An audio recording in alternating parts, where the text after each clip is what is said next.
সাত সকালে আচমকায় ভেঙে গেল বেসরকারি শিক্ষা প্রতিষ্ঠানের প্রচারমূলক দ্য গেট। আহত এক মোটরসাইকেল চালক ও তার সহকর্মী। ঘটনায় রীতিমতো চাঞ্চল্য ছড়িয়েছে এলাকায়, যার জেরে যান চলাচল দীর্ঘক্ষণ অবরুদ্ধ হয়ে পড়ল।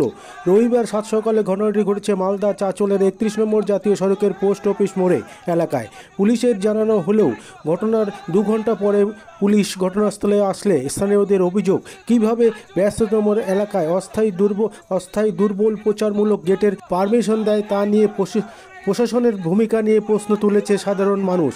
আসুন দেখে নেব সেই চিত্র, কি হয়েছিল ঘটনা। আপনারা দেখছেন নিউজ নদিয়া এক্সপ্রেস। চ্যানেলটিকে সাবস্ক্রাইব, লাইক, শেয়ার এবং ফেসবুক পেজটি ফলো করুন আর দেখুন নিউজ নদিয়া এক্সপ্রেস।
কখন হয়েছিল অ্যাক্সিডেন্ট?